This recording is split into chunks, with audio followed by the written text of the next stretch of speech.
with Stephen Thorne as Inspector Ronald Coleman and Joe Dunlop as Sergeant Fred Astor. Fools rush in. More coffee? Hmm? I asked if you'd like more coffee. No. Thank you. Oh, come on, Ronnie. What's wrong? Nothing's wrong. Is it the job? No, it's not. There's nothing wrong. You know how I feel about that. Heaven knows we've discussed it enough. There's so many other things you could be doing. Margaret, it is not the job. So there is something. Is Superintendent Beecham not cooperating on your promotion? I'm not even sure I want promotion. The higher up you go, the further away you get from actual crime. That's what you always complain about. The effect the job has on you. Remember, man's inhumanity to man. I didn't say that. I know you didn't. Robbie Burns said it. You haven't said anything for 2 days. Look, you know I don't like bringing the job home. Then it is the job. Now, why didn't you say? It is Superintendent Beecham, isn't it? You're just not getting on with her. Actually, Babs and I get on very well. Oh. It's Fred Astor. Oh, but you've always got on so well with him. And I still do. Then what's wrong with him? I'm worried about him. And that's what all this has been about. Well, I'm sorry if it's been obvious. I wasn't aware. And I could scarcely come home with a brave little smile and say I'm worried about Fred. That's Mrs. Dale's diary. Oh, well, you'd better drink your coffee and get off to work. You're not in the least bit interested in Fred, are you? I'm very fond of him, and I don't like to think of him being at all unhappy. But if you don't want to talk about it, I don't want to intrude. Good grief. The last 5 minutes have been like 5 weeks. I suppose it's his wife. How can you possibly know that? Men who are separated from their wives always have problems. Margaret Coleman's law of domestic cause and effect. It's true. Men are mostly bluster.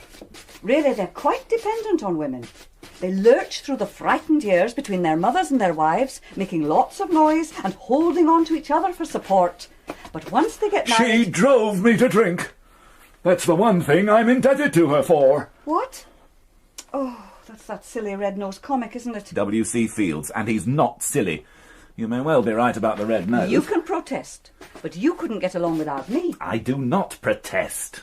I could not get along without you, and I never want to try to get along without you. I love you. I just wish our life together didn't have to start before 10 o'clock in the morning when your mind starts to operate. So what is Fred Astor's problem? Well, as it happens, I think it is his wife. Oh. Has he been seeing her again? Hardly. The reason he asked for a posting down south was to put as much distance between himself and Carrie. Then why has he suddenly got problems? Benny Crenshaw's coming out soon. Well, he's the man she was having the affair with. She used to visit him regularly until he was moved to the Isle of Wight. Now he's being released? Yep, he's done his full time. That's one of the reasons he was moved to Parkhurst. Violent. And Fred thinks that... Well, I think that Fred has never really given up hope that he and Carrie... Well, now that Crenshaw's coming out, he realises that it's make or break time. Oh, but surely you must know... You just explained how dependent we are on our women. As long as there was some hope. Now Fred has to face the fact that she'll go off with Crenshaw, and it really is all over. Well, there's nothing you can do. Well, my concern is that he's going to foul up on the job. There's lots of little things he just isn't doing. Oh, I can cover, but it makes life a little harder. You know Fred, he's my right hand. He's a professional, Ronnie. It'll sort itself out. He'll come to terms with it. I know that. But I can't watch over him all the time. He only has to fall down badly on the job once. Well, Babs is like a human hoover. The smallest mess finds itself sucked up onto her desk, and she's merciless on those who make it. You said you liked her. Well, I do. I like her, and I respect her, and for just those reasons. Poor Fred. Poor all of us. Any rocket launched by Superintendent Babs is bound to pass through me. Terence Duggan. Does the name mean anything to you, Inspector? Should it? If you're in touch with terrorist activities on the mainland. I'll read the file. Not necessary. Terence Duggan was convicted for his part in a bomb plot 7 years ago. IRA.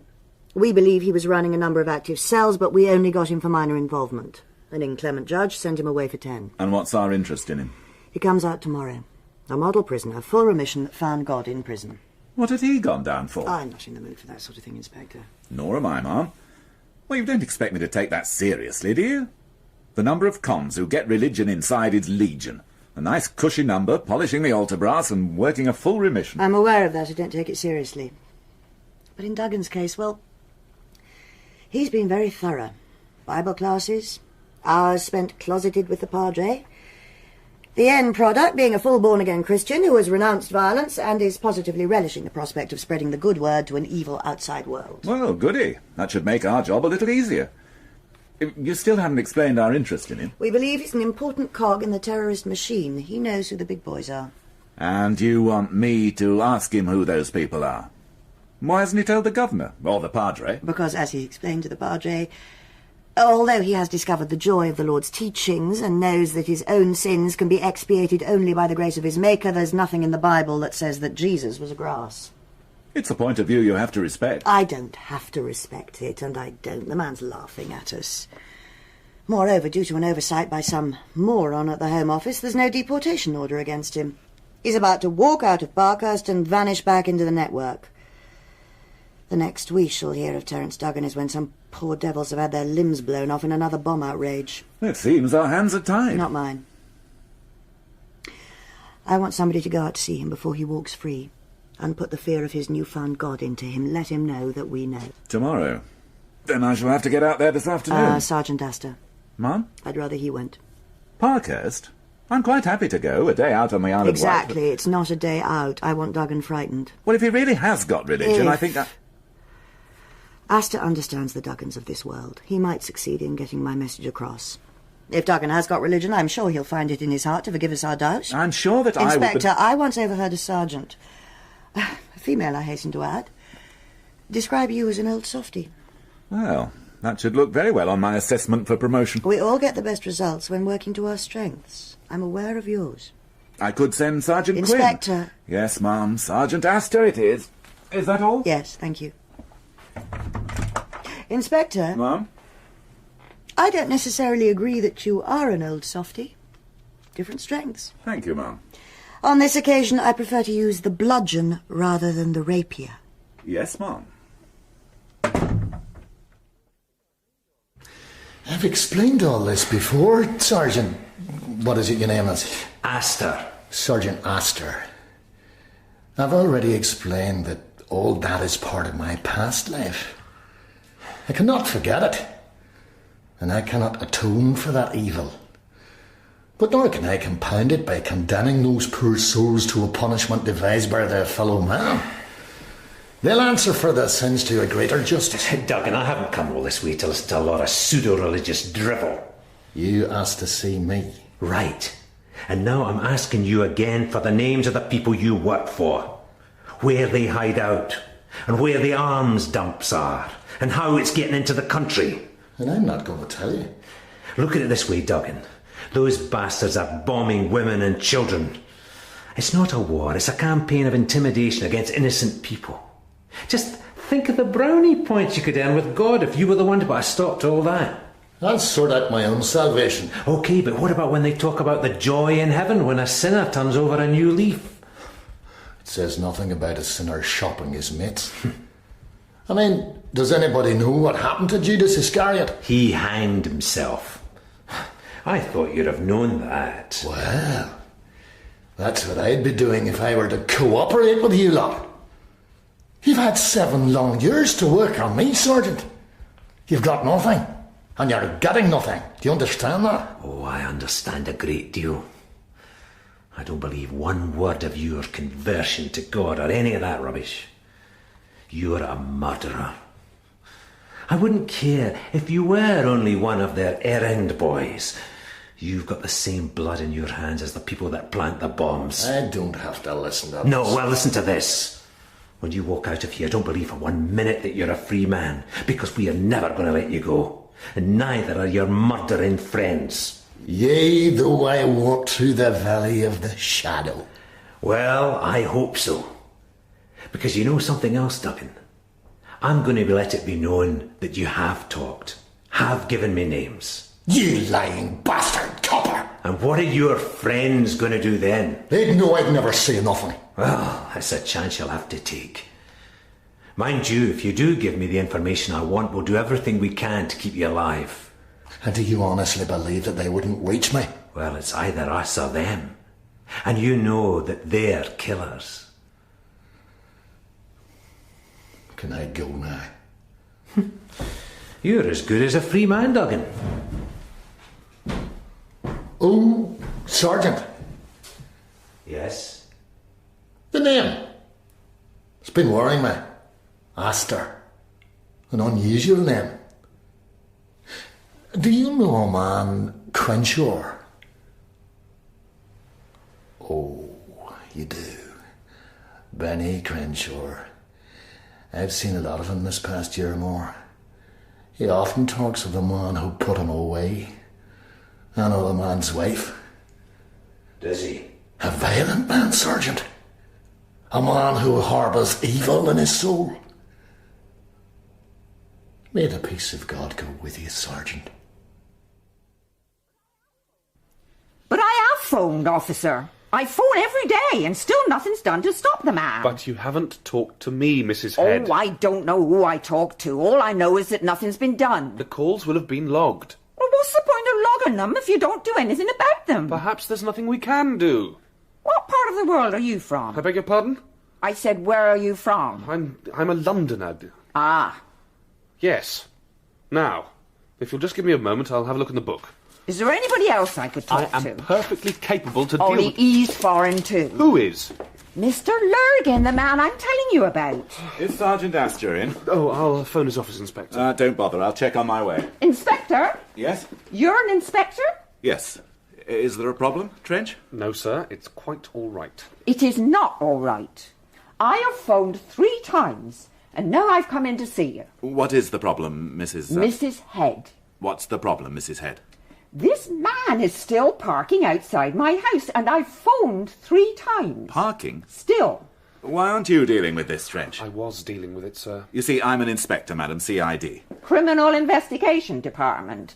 This man is a criminal. It's not quite in my domain, Mrs... Well, it must be in somebody's domain. I wasn't one of those people who refused to pay the poll tax, and I'm worse off under this new tax. I live in this big house by myself, and I don't believe for 1 minute that it's worth £100,000. Constable? So I'm entitled to park my car outside my own house. And I'm entitled to the full protection of the law, which is why I came in to see you.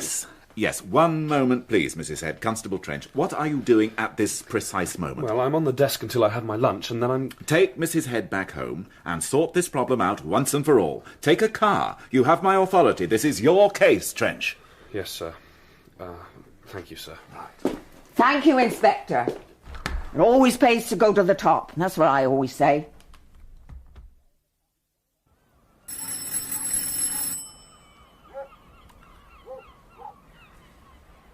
He's not in. Yes, he is. Well, he's not answering the door. No, well, he wouldn't. They should have sent a plainclothes officer. Let's have a look at his car. There's plenty of room outside his own house. Well, there is now. It's the middle of the day. Then you should move it outside his house. Yes. Now, where is your car? Oh, I don't have a car. I don't understand you. I've never had a car. Mrs. Head, if you haven't got a car, then what exactly is your problem? I don't want him to park outside my house. Well, I'm afraid that he's allowed to park wherever he wants, within the usual limitations, local restrictions, yellow lines, etc. But not outside my house. Yes! If you do not wish to park your car there, then he is perfectly entitled to leave his there. He is not causing an obstruction. Then why do I pay my rates? The new council tax covers everything. He's a terrorist. Who is? He is, Mr. Lurgan. How do you know that? He's Irish. Mrs. Head! I have to get back to the station. I haven't had any lunch. I'm sorry, there's nothing I can do. He has visitors all hours of the night, never during the day. That doesn't mean that he's a terrorist. Check him out, you'll see. His name is Lurgan. I asked the postman. He might be running a brothel. Yes. Well, I'll have my lunch first, then I'll check him out, Mrs. Head. Now, I do have to get back. And Constable, I want that car moved. Why are you telling me all this, Trench? You asked me to go and sort it Well, out. you seem to have done everything that was necessary. But I did make a couple of phone calls, sir. Did you? Yes, just out of interest, I had a check run on passenger lists over the past few weeks. A man, Lurgan, arrived through Belfast about 10 days ago. And our man is renting the house and paid 3 months' cash in advance. Well, that doesn't make him a terrorist. Or a brothel keeper. What have the Garda got in him? The Garda, sir. If you are looking for a terrorist. That sort of inquiry is not within my jurisdiction, sir. Well, make it within your jurisdiction, Constable. You seem to have time to spare on little old ladies and innocent tourists. Use your time, your spare time, to make some useful inquiries. Get a full description of this man, Lurgan. Where would I get that, sir? Well, where would you think, Constable? Mrs. Head. A good start. Now go away, and when you have something concrete to tell me, tell me. Yes, sir. Thank you, sir.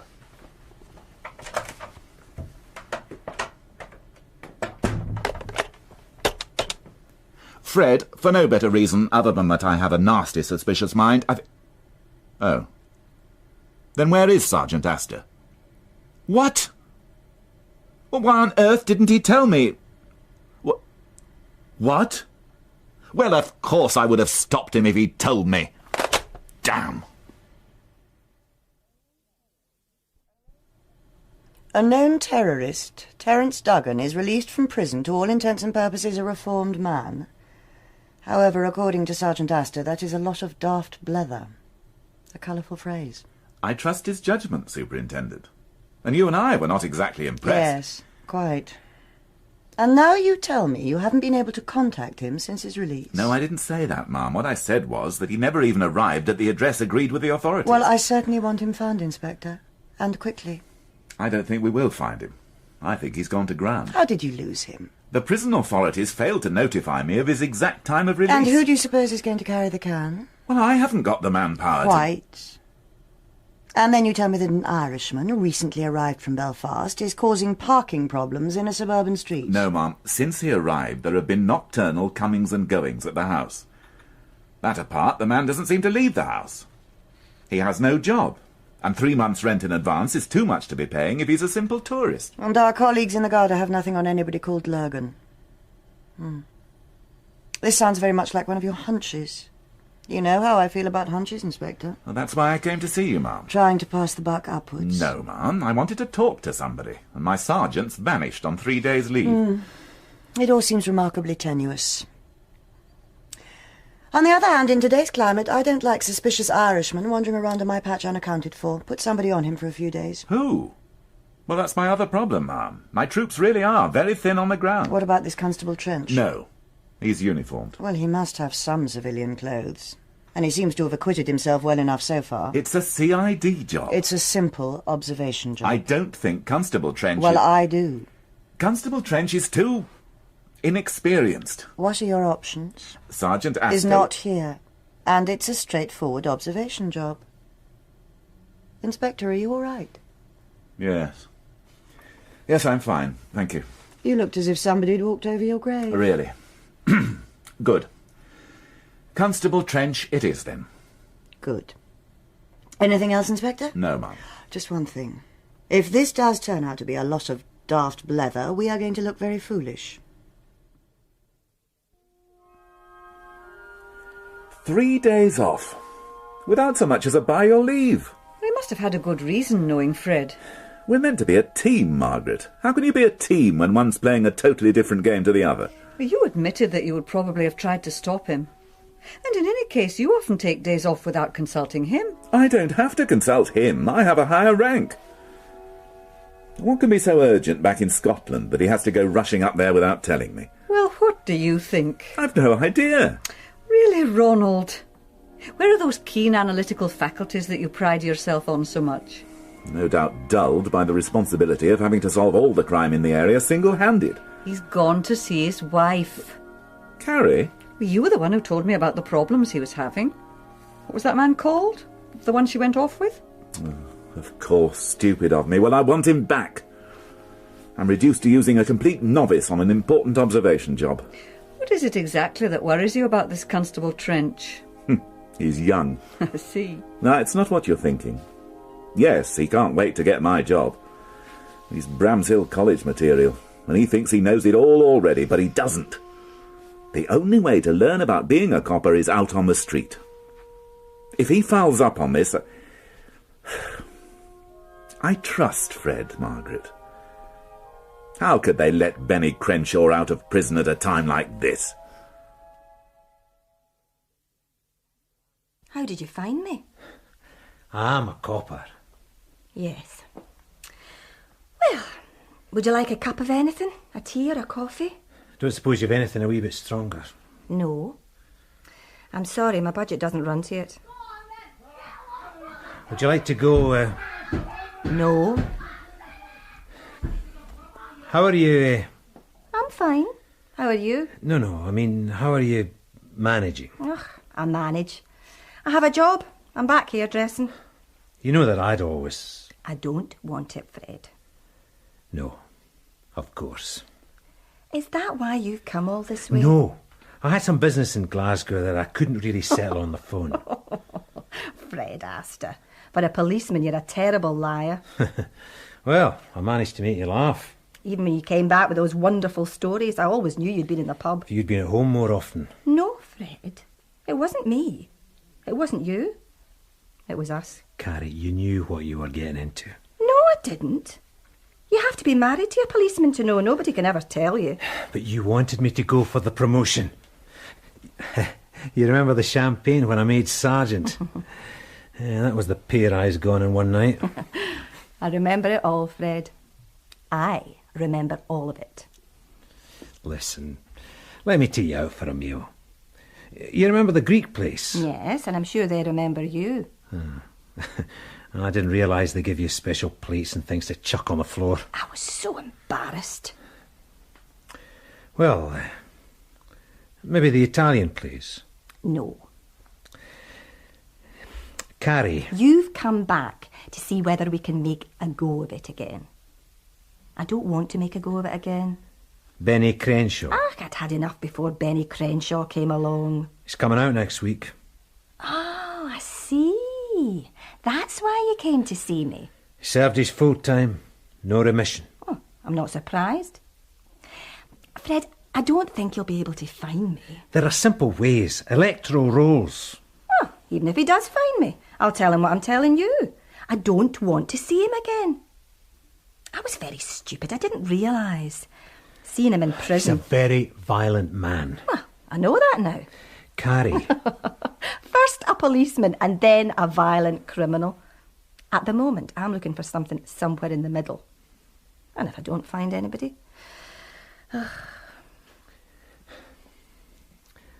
I love you, Carrie.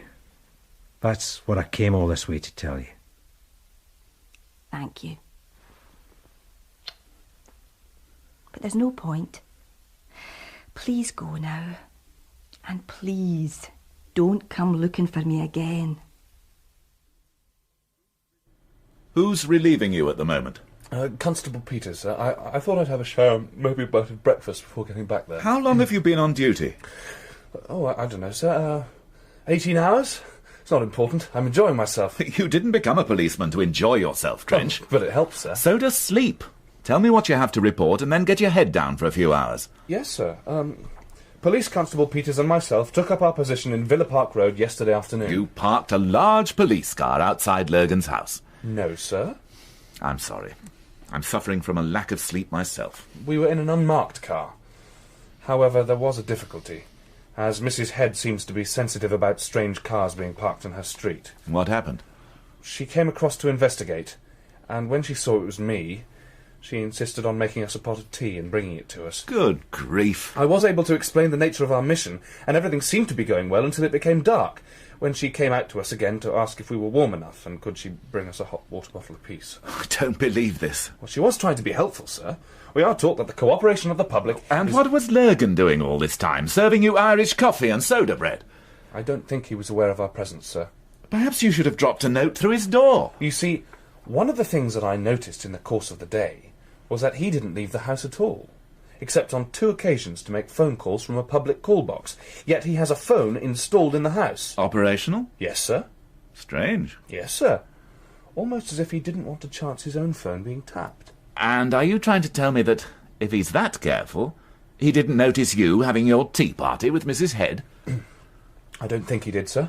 You see, after her second interruption, I decided to change cars and park on the opposite side of his house. Good procedure. Yes, sir. And now comes the good news.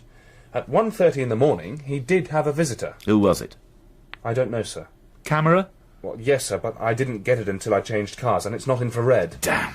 But I have the man's car number, A red Renault, H registration. I'm having it checked out. How long was the man there? Not long, sir. He was in the house for around 20 minutes. Then both men came out and inspected Logan's old banger. It's a Ford Escort, Y registration, and legitimate. Bought second-hand for £450. Just the sort of car they might use. Who, sir? Well, if you're going to blow up a car, you'd either steal one or buy an old banger. Well, then you do think... I don't think anything at the moment, Constable. Everything's far too circumstantial to have anything other than an open mind. What do you mean, these men inspected the car? Presumably he wasn't trying to sell it. No, I don't think so, sir. They just opened the doors and then locked them again and tested that they were locked. And then they checked the boot. I suppose you were too far away to see inside. Oh, they didn't open the boot, sir. They just checked that it was firmly locked. Right. Well, if Logan shows his face today, I want a photograph. Change your camera for one that will photograph any of his night callers as well. Then get some sleep. Sir... You've done quite well up to now, Trench, but you need to be alert. Get some sleep. But I can sleep in the car. Look, I'm in charge, remember? Yes, sir. Now, what's the bad news? The bad news? Well, you said that was the good news. There's always bad news. Oh, well, I suppose the bad news is that Logan isn't running a brothel.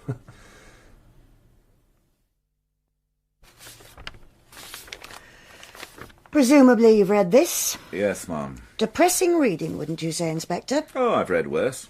The Sheehy report? Sometimes I find your seeming indifference extremely irritating, Inspector. I apologise. I assure you it's only a semblance of indifference. The alternative would be to go mad. Yes, well, risk your sanity for a moment and consider some of these figures. 536 break-ins, including cars. 27 arrests. Oh, that's not bad, ma'am. Not much of it's serious. Most of it's instantly disposable stuff. A few pounds to buy another drink or a meal or a fix. They're kids. They're homeless and they're out of work. I didn't ask for a political tract. I merely asked you to respond to these figures. They do us very little credit. And I gave you my response. Politicians make the laws and create the conditions that make it impossible for us to police them effectively. Now, what's this business at Solo's nightclub? We put up notices that car thieves are operating in the area, and they continue to leave handbags displayed on the front seats. Do they expect us to have a copper patrolling every car park in the New Forest? Yes, Inspector. Well, I'm sorry, ma'am. You mentioned my indifference. The business at Solo's nightclub. Well, no more than it says there. A private function, stag party. Unfortunately, the stripper was an ex-girlfriend of the groom. Groom was drunk, stripper was frisky, brother of bride decided to defend sister's honour. I think I get the picture. 6 arrests, all released on their own surety in order to attend the wedding at 3 o'clock today. Do you think we ought to police the reception? I don't think any of them will be causing any trouble today. Even the bride might be disappointed tonight when it comes up. Yes, well, I think everything will be, Good. And, Sergeant Jenkins and WPC Cole? Both released from hospital and back on duty on Monday. How many officers are tied down with your suspicious Irishman? 3. 1 always on relief. I can't do it effectively with less. Nothing on Duggan? Vanished off the face of the earth. And Logan himself? Nothing. Except that his behaviour is not normal. I hope to have a photograph sometime today. He never leaves the house except to make the occasional phone call. Waiting for somebody? Possibly. He does receive visitors at night. I hope to get some idents on them. Your Constable Trench seems to have acquitted himself very well. That's a perfectly straightforward observation, Job. Yes. Well, continue with the surveillance until we get something definite. Thank you, Inspector. We may not get anything definite. Then we shall have wasted our time. That's something that doesn't show up on reports when we're trying to defend our success rate. I'll keep you informed, ma'am. Thank you. Cricket. Ma'am? Cricket. I rely on cricket to help me cope in the midst of all this madness. Really? You must be going through a very trying time at the moment.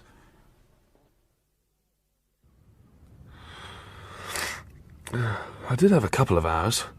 I didn't want to miss anything. You look terrible. Well, you don't get a chance like this every day, Jeff. Who needs it? I want to get into CID. Who needs that? Look, Terry, you've got a nice cushy job sitting behind a desk. You're bound to make sergeant one day. Keep your head down and live to see your retirement in one piece. What does your girlfriend say? She agrees with me. There are places you can't walk. Sally's grandmother had her handbag snatched in the street by some kid on a bike. She's old. She's never really got over it. And what's your excuse? Oh, don't pay any attention to me, Terry. Go for it and good luck to you. He's coming out. He's going for the phone again. Here, you sure you can operate this Give thing? it here! Get him on the way back. Don't teach your granny to suck eggs. Now then. Who do you suppose he's phoning? His dear old mother in Ireland. How should I know? I'll tell you one thing, though. Either he has no idea he's under Robbo, or he doesn't give a damn. I am sorry about tomorrow, Margaret. I'm used to it. We're desperately short-handed.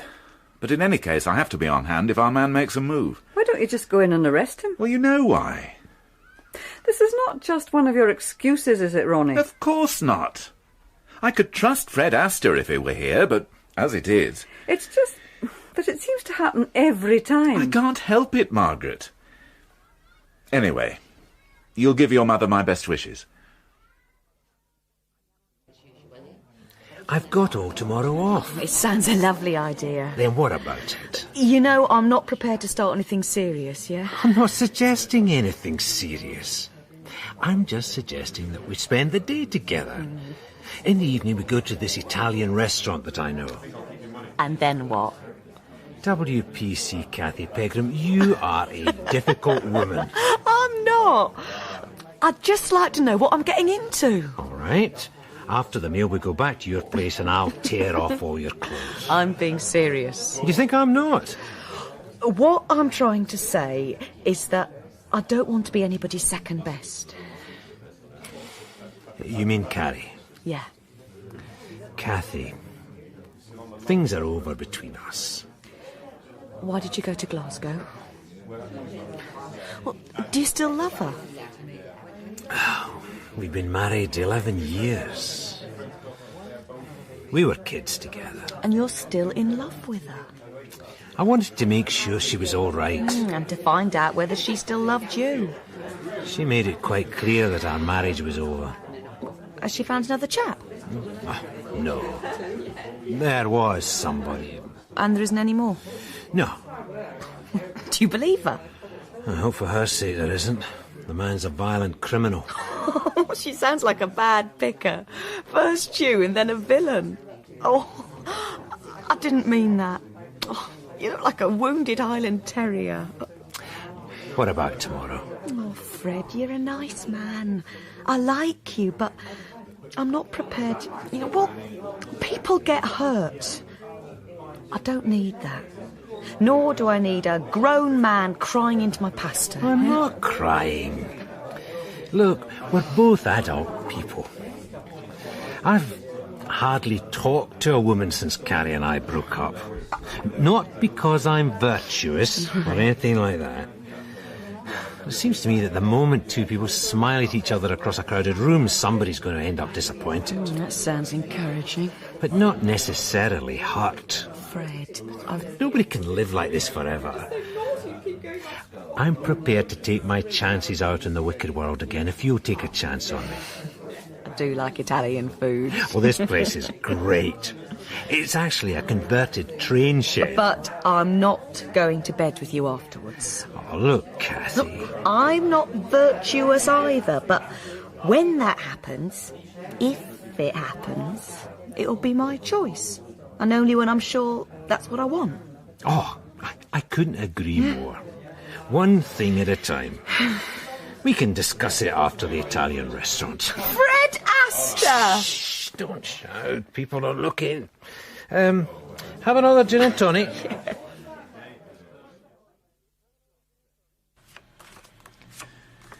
Good photographs, Trench. Well done. Actually, sir, it was Detective Constable Peters that took them.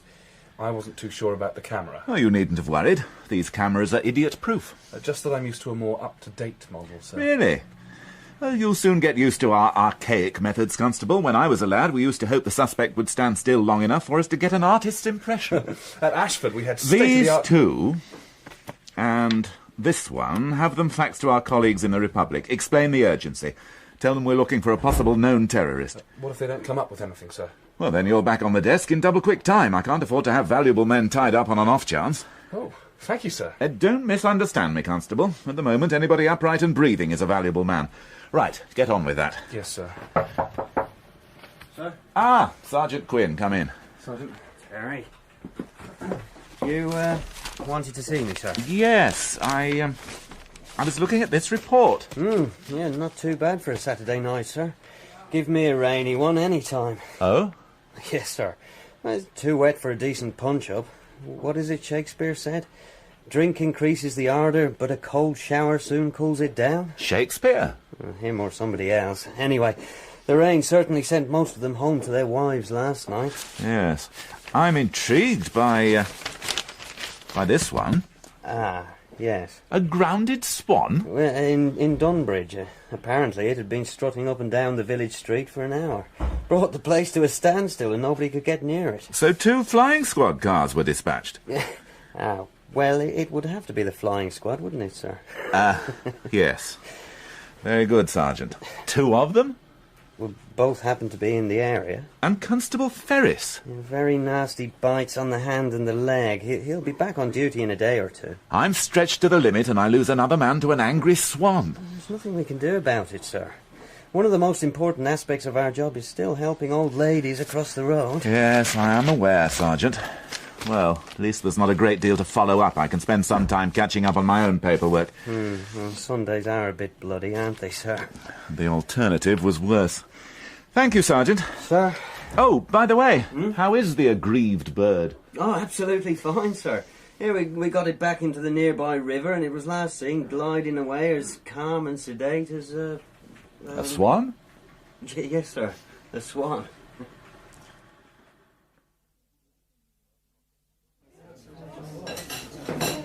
Another coffee? No, thank you. That was a wonderful meal, Fred. It really is a fun place. I'll get the bill. Oh, I wish you'd let No, me... no, my treat, we agreed. Signor. The bill, please. Si, signor. You want more coffee? No, thank you. Nothing else? Oh, okay. It was only 2 sambu. Oh, that was enough. Oh, but it was a wonderful meal. Is your first time here, signor? Yeah. Then you come again, eh? Well, I hope so. Calf's liver was melting in the mouth. Of course, it's genuine Italian calf's liver. Come on. Signorina! When the cow comes to the restaurant this morning, it was talking Italian. It'll have to be plastic. Of course, momento. Oh, I feel very happy. Not sure whether she'll fit the uniform tomorrow. I threw caution to the winds with that Zablioni. I've just enjoyed the whole day, Carrie. I'm sorry. Oh. Kathy, I didn't... Oh, damn. It's all right. It's all right, Fred. I know. Give me your hand. Look, I do understand. I have had a really great day. So have I.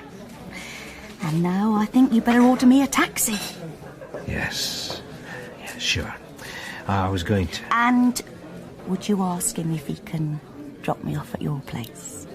I told you I'd thrown caution to the winds. Kathy... You don't think it's a good idea? Oh, no, yes. I just... well, my place is a bit...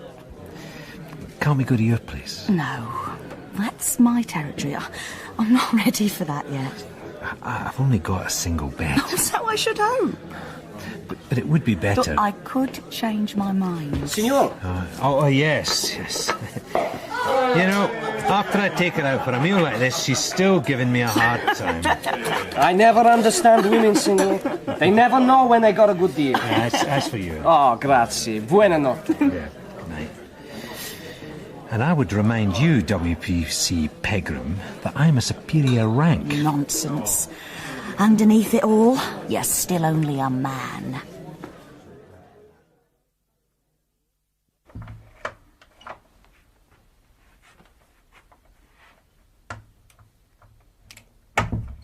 Ronnie?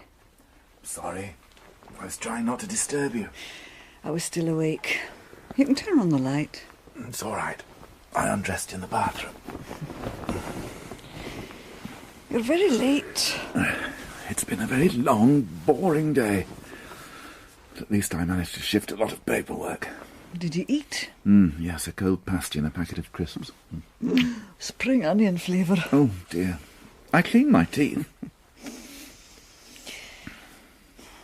Mummy sends you her love. How is she? Much the same.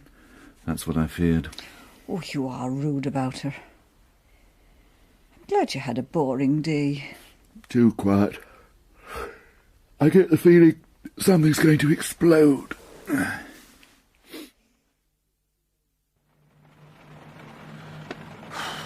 This is the bit I hate. At least there's things going on around you during the day. I'm enjoying it. It's exciting knowing that any minute something might happen. You're an hopeless case, Terry. Why don't you have a bit of shut-eye? Oh, no. No, that's the first rule. That's what we're here for, to keep each other awake. If one goes, the other goes, and you can bet your pension that's when your man makes his move. I must read the rule book one day. What do you think he's up to? Lurgan? He's asked to kip in his piss if he's got any sense. Do you like word games? Oh, God, help me. The whole world is snuggled up into somebody else's arms, and I'm locked up with a Scrabble fanatic. Come. Good morning, Inspector. Morning, ma'am. You're late. Look at this. Waiting for me when I got in from the Garda. Lurgan. Eamon Canally. Known IRA activist, but believed to be no more than an errand boy. No direct implication with any so-called military activity. Looks as if we were right. Always makes one feel a little better. Do you want him brought in? No. I want to find out what he's up to. Who have we got on him at the moment? Constable Trench and DC Peters. Yes. Take Trench off. Tell him he's done a good job, but I want Sergeant Astor on it now. Time for the professionals to move in. Where is he? Astor? I don't know. I came directly to you. He's back today. Yes, but when? He wasn't in when I got in, and I've left messages for him. I don't know what time my personnel think the day's work starts. Beecham. Yes, he is. It's for you. Coleman. I see. Right. You stick to that car like a leech, do you understand? Stay in constant radio contact, and if you lose him, your head's on a plate. You don't approach him, but I'd rather have him nicked than lost. Have you got that? Right, I'm on my way. Canally? Yes. He's on the move. Lurgan, Canally, whatever his name is. He's in the car. Constable Trench is with him. Is he up to it, Trench? I have every confidence in him, Ma. In any case, DC Peters is with him, isn't he? The suspect is heading south. I think it's south. Down Bassett Avenue. Yes, it is. It's south. I'm sorry, I don't know this area. Anyway, he's heading in the general direction of the city centre. He stopped at the lights. Corner of... Oh, damn, I can't quite see it from here. Look, I'm 4 cars behind him. Oh, now there's a bloody motorbike. The car's waiting, sir. Yes. Yes. Where the hell is Astor? Well, I don't think he's coming. I'm aware of that. The second he comes in, he gets a car and joins me. Is that understood? Yes, sir. I just hope to God that DC Peters is half competent.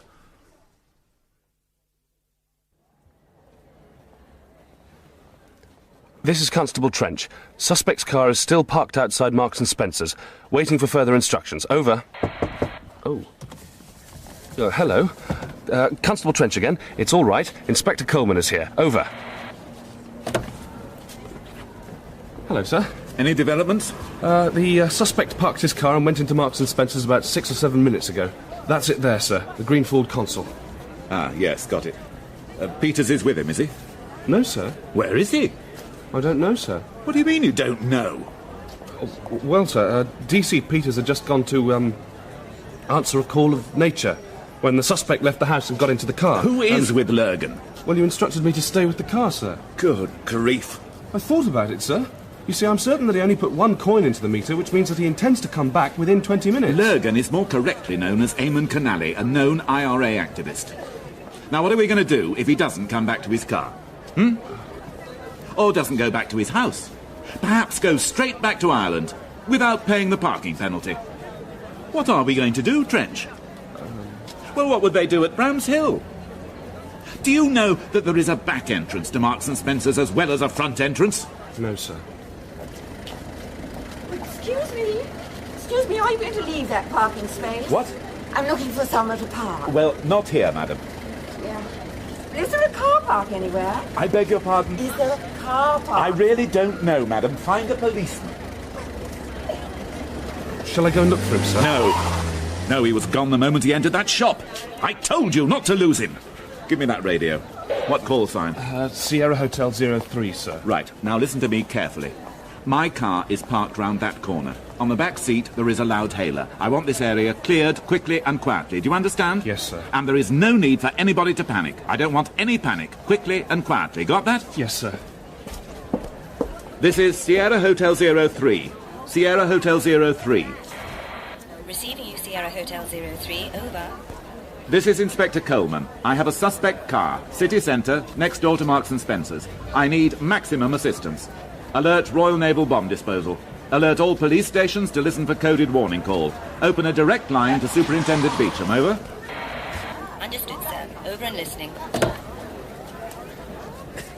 Where the hell have you been? I slept in, sir. 3 days leave and you oversleep. I'm sorry, sir. What's going on? I think I may have a bomb.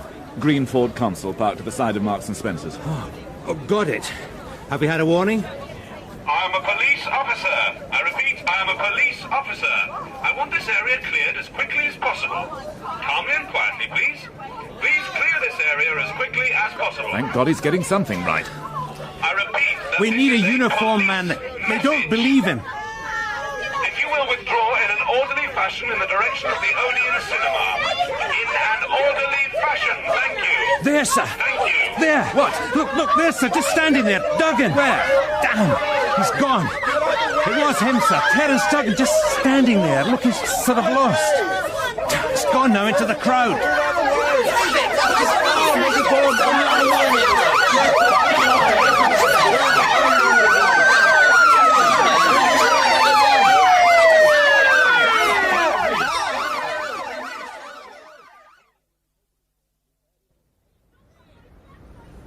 The area is totally clear, ma'am. Shops and offices clear.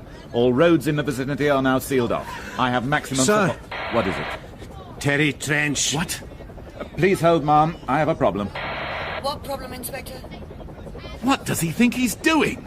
I have no idea. He's approaching the car. What on earth is he up to, Fred? Terry! Constable Trench! It's all right, sir. Constable Trench, get away from that car! It's all right, sir. I've done an explosives course. Terry! Sir, what the hell?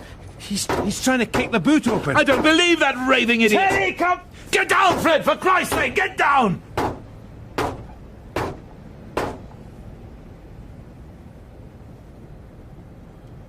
Sir? Inspector Coleman, sir? My God! He's done it! He's got the boot open! Sir, would you come and have a look at this, sir? Inspector Coleman? What? Inspector Coleman? Yes? I was told to report you, sir. Lieutenant Jennings, Royal Navy Bomb Disposal. Well... Hello, sailor.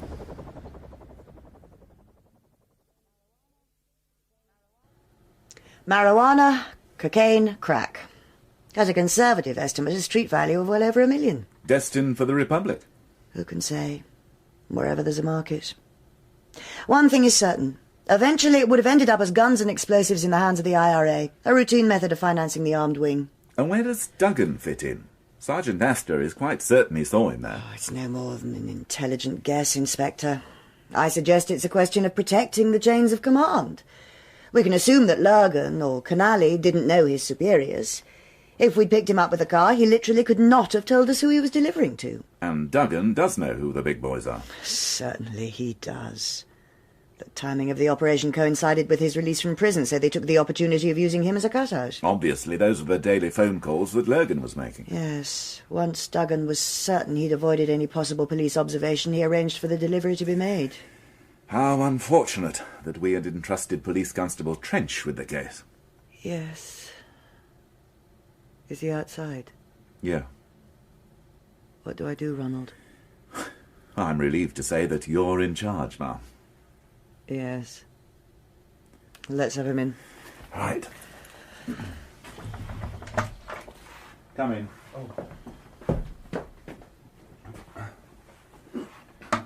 Constable Trench, ma'am. Constable, you have been guilty of a gross act of folly. Furthermore, you willfully disobeyed a direct order from a superior officer.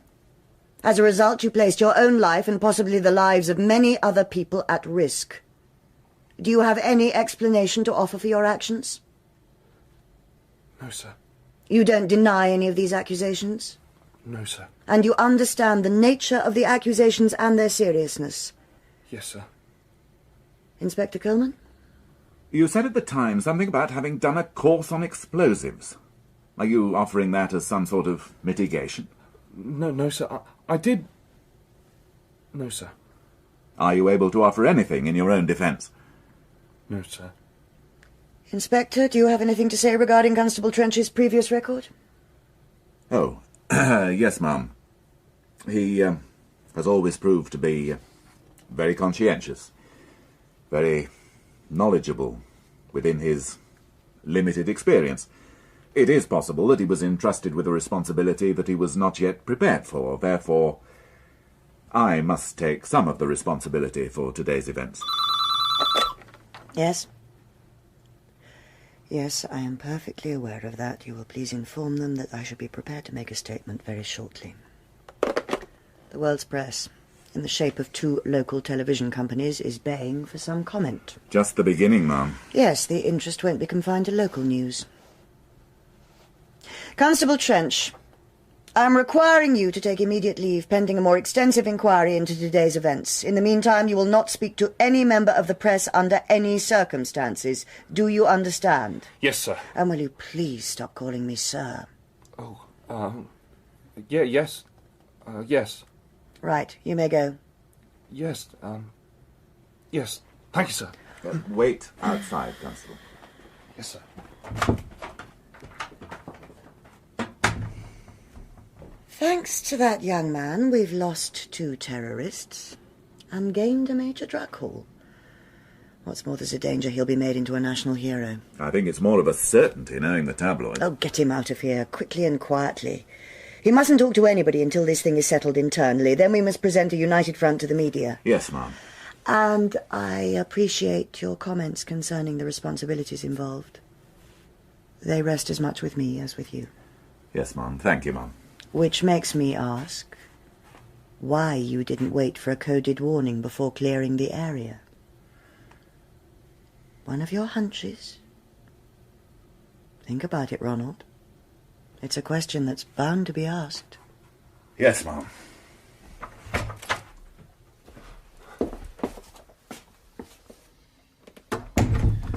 Oh, my God. You wanted a word, sir? Oh, Trench. Yes. You bloody little fool. I can't think what possessed you to do what you did. Crass stupidity. Thank goodness the whole matter's now out of my jurisdiction. Get your things together. You're on leave as from this instant. Leave by the rear of the building. Do not talk to the press. I suggest you visit distant relatives in Siberia, perhaps. Yes, sir. And should our paths never cross again, congratulations on your misdeeds this morning. Thank you, sir. And, sir, Yes, Constable. I realise now that I should have used my radio in... Enjoy your leave, Constable. Thank you, sir. Good grief.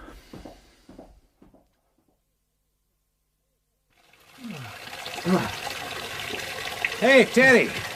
Oh, how'd it go? Oh, hello, Sarge. How'd it go? Oh, well, not too badly. They gave me some leave. There'll be an inquiry. Yes. Why did you do it, Terry? Well, I thought it out, Sarge.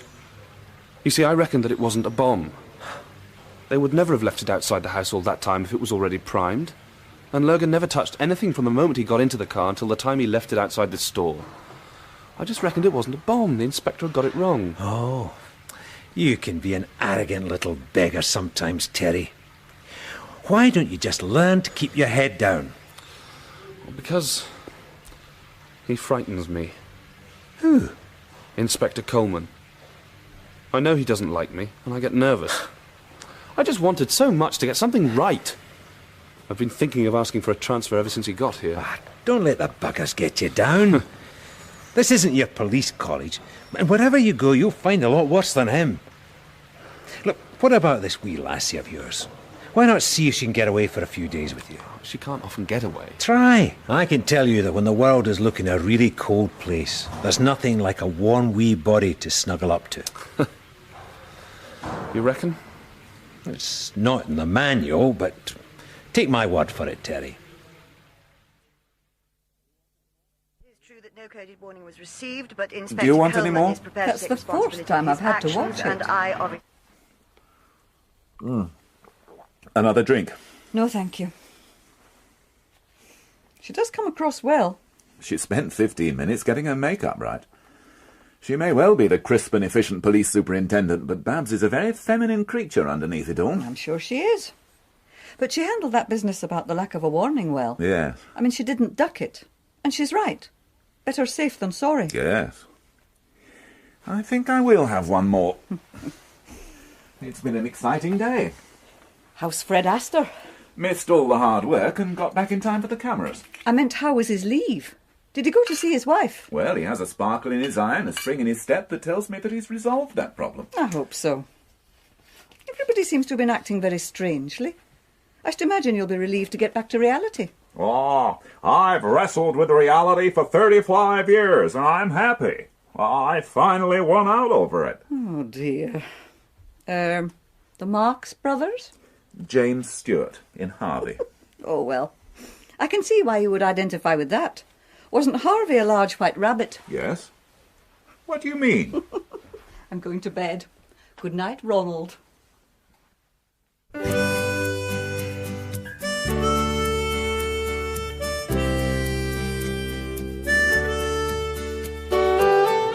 Fools Rush In the Coleman and Astor series starred Stephen Thorne as Inspector Coleman and Joe Dunlop as Sergeant Astor. Margaret Coleman was played by Diana Bishop, Superintendent Beecham, Francis Jeater, and PC Trench, Nicholas Boulton. Terence Duggan, Anthony Jackson, Mrs. Head, Marianne Morley, Carrie, Sally Kinghorn, Kathy, Rachel Atkins, and DC Peters, Michael Onslow. Quinn, Tom Bevan, the waiter, Paul Panting, and the naval officer, Lyndham Gregory. Coleman and Astor is written by Michael McStay. Theme music by Stephen Warbeck. Technical presentation by Richard Beadsmore and Keith Graham, assisted by David Blount and Rebecca Kirby. The series producer was Jane Morgan and the director, Ned Chaillet.